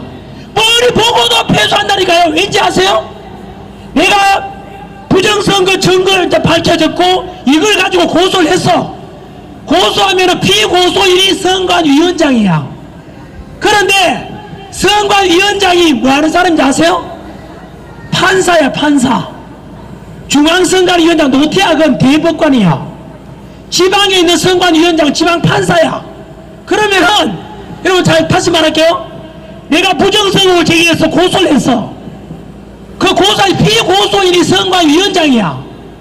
그러면 그 선관위원장이 뭐하는 사람이라고요? 판사야. 겸직을 해. 뭐랑? 사법부 판사랑. 그러면은 여러분 이 사법부에서 판사가 같은 한 동석 아닙니까? 선관위원하고. 이해돼요? 그래서 150대 빵이 된 이유가 내가 분명히 부정선거 증거를 가지고 고소해도 패소해버리는 거야. 이런 경우도 있었어요. 인천 연수원에 부정선거가 몇백 표, 예를 들면요, 몇백 어느 지역, 경기도 안산 어디 지역도 그렇고 몇백 표가 발견됐어. 재검표해보니까 뭐라고요? 재검표해보니까 소송해서 부정선거에 관해 했는 게 투표가 잘못 집계되어 가서 몇백 표가 바뀐 거야. 그러면 부정선거 맞아요, 안 맞아요? 단 한 표만 잘못돼도 부정선거야. 이거는 한 표만 잘못돼도 안 그래요? 그런데 선관위에서 그 사법부에서 뭐라고 판결한지 아세요? 몇백 건의 부정선거가 있었고 했지만 후보의 당락은 바뀌지 않을 거니까 문제가 없다 이랬어요. 여러분 이게 야 초등학생 이상만 돼도 한 번 더 답변해 보라고. 뭐라고 그랬어요 금방? 몇백 표가 잘못돼가지고 부정선거 밝혀졌는데 이미 당선된 후보와 떨어진 후보가 당락이 바뀌지는 않을 정도의 부정선거니까 이것은 문제가 없다 그랬다고. 독일에서는 단 한 표만 부정선거 발견되었는데 재투표를 했어요. 그게 정상 아닌가요? 여러분 이게 우리 선관위의 현 주소입니다. 그래서 제가 중앙선관위 앞에 가서 1인 시위하면서 이거 제발 개선해 주세요, 규칙만에 바꿔줘야 하니까 옆에 이미 올해 10년 넘게 동안 부정선거 감시하고 이거 계속 구호해진 분이 선관위 해체하라, 노태악, 사형, 김용빈 사형 하길래 좀 지나치다 싶었거든요. 그 이유를 알았어요. 이제 저도 그 심정이 됐다고요. 하여튼 선거 아까 부정선거는 음모론이라 말하는 분들 이제 아시겠어요? 150대 빵으로 무조건 패소하는 이유를 알겠냐고. 선관위원장이 피고소이고 그 사람이 판사야. 그리고 부정선거 선고하는 사람도 판사 한 통속이라고. 심판이 심판 안 하고 한 팀에 가서 편들고 있는 거니까 100% 패소할 수밖에 없는 거야. 여러분 저한테 제보가 진짜 많이 왔는데 그 중에 한 분은 이런 분이 있어요. 사전투표하고 난 뒤에 투표 여러분 한번 보세요. 판단 여러분이 하세요. 사전투표든 당일투표든 CCTV 많이 설치해서 감시하는 게 정상인가요? 비정상인가요? 정상이죠. 그런데 그 투표 있잖아요. 사전투표하는데 그 CCTV를 설치 못하게 했어요. 선관위에서. 그런데 A라는 사람이 대기업에 다니는데 몰래 CCTV를 설치했던 거야. 알겠어요? 그러니까 이 사람이 그걸 밝혀낸 거야. 고소를 했어.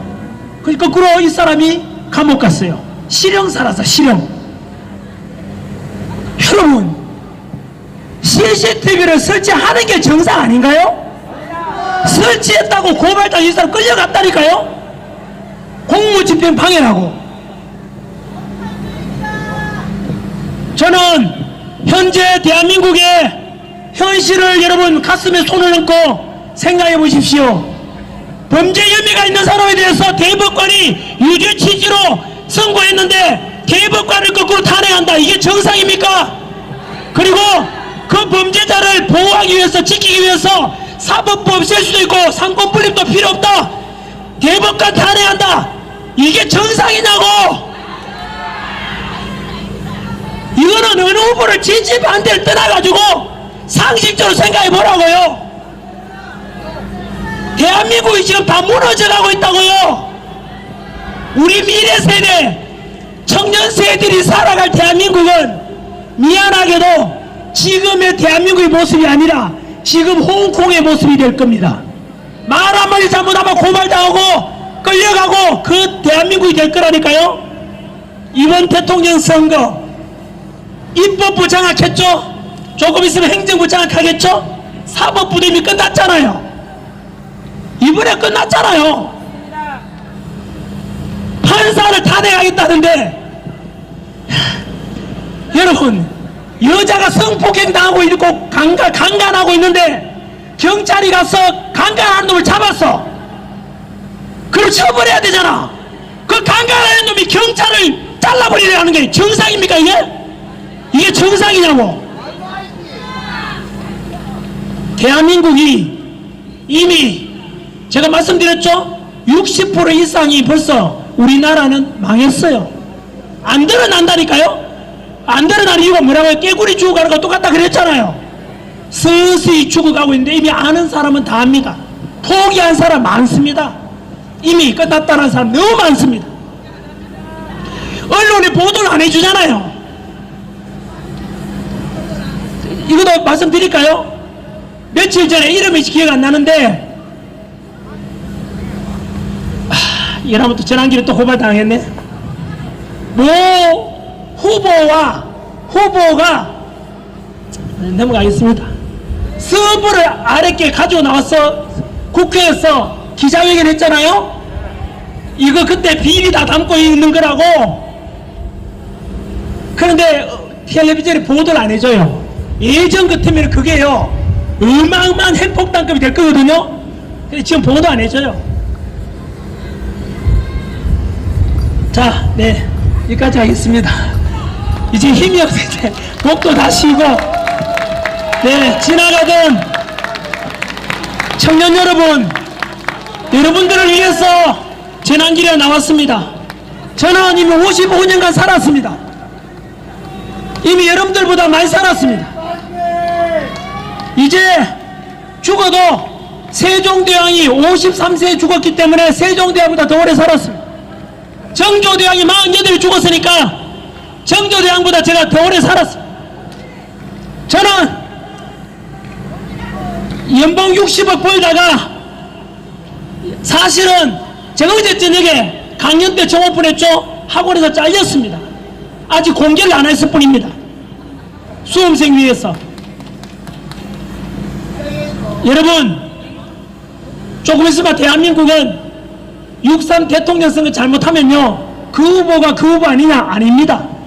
이번 대통령 선거는 대한민국의 마지막 선거가 될 수도 있습니다. 체제 전쟁입니다. 대한민국은 이미 아까 말씀드렸죠. 지식인들 사이에 끝났다, 이미 우리나라를 포기했다, 이런 사람 정말 많습니다. 이미 대한민국 희망이 없답니다. 왜요? 사법부가 없어져도 된다고, 대법관을 대법관을 탄핵해도 된다고 하는데 아무 그냥 가만히 있는 거, 이게 살아있는 겁니까? 죽은 거죠.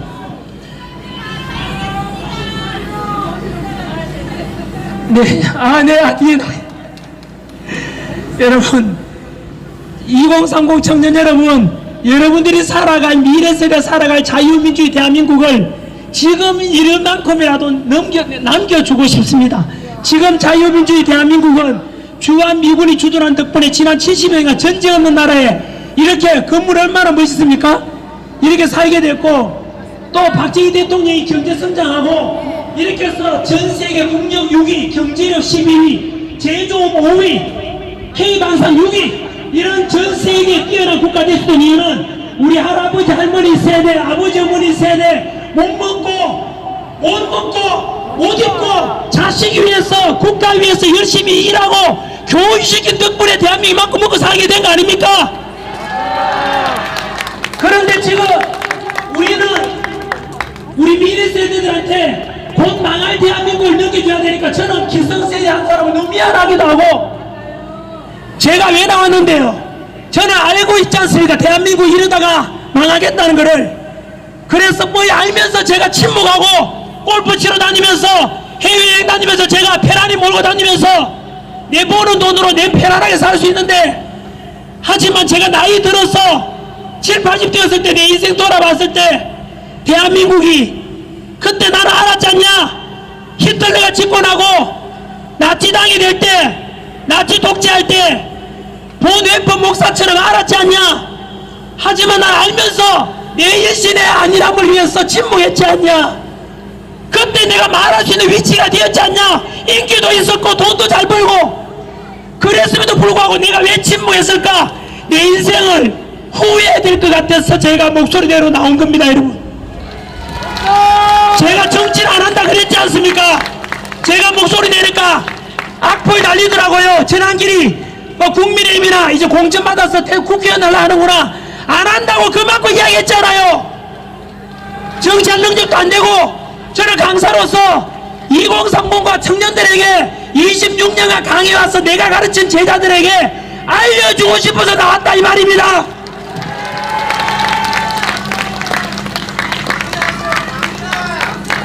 저도 강의만 하고 싶습니다. 돈 벌고 페라리 제가 여러 대 모을 수 있는 돈 있지 않습니까? 진짜 강의만 하고 싶고 관광 다니고 싶고. 저도 나라 꼬라지 더러우면은 내 있는 돈으로 이민 가면 되지 않습니까? 하지만 이 국가가 무너지고 내가 가르쳤던 제자들이 200만 명입니다. 그 제자들이 무너져버린 자유민주주의 다 무너지지 않습니까? 법치가 무너지지 않습니까? 이런 대한민국 살아갈 걸 생각하니까 미안합니다. 그 양심의 가책 때문에 나온 겁니다.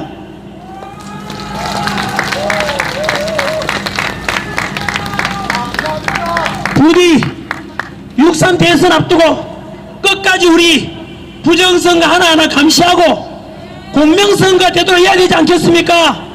오늘 부산, 울산, 경남 공명선거 발대식에 바쁜 시간 쪼개고 이 뜨거운 대학볕에 끝까지 자리 지켜주신 여러분이 애국자고, 여러분 지나가다 전환길 이야기 듣고 해준 것에 대해서 감사합니다. 전환길이 그렇게 지나가면서 어떻게 보는지는 모르겠지만 비웃지는 마십시오. 제가 인기 얻으려고 나온 거 아닙니다.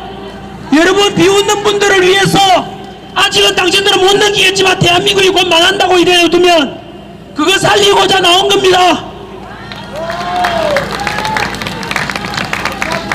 네, 부디 6월 3일 공명선거 제가 선포했지 않습니까? 국회에서 기자회견하면서 만약에 부정선거가 밝혀지면 노태하 선관위원장, 김용민 사무총장, 그리고 밑에 실무자들까지 부정선거 개입에다 드러나면 선거법 개정해서 반드시 사형에 처할 것입니다. 3.15 부정선거로 사흘 혐의 일어나가지고 그때 내무부 장관이 사형당했습니다. 선거를 관리했기 때문입니다. 부정선거 조작했기 때문에 박인규 내무부 장관이 그때 사형당했습니다. 6.3 대선 끝나고 나면 그런 일이 또 있을 수 있으니까 이 방송 보시는 선관위 중국에서 돈을 먹었는지 누가 돈 먹은지는 내가 알 수 없지만은, 만약에 부정선거가 드러나면은 당신들은 반드시 사형에 처해질 것이고, 그리고 이미 내용 전멸 다 보냈어요.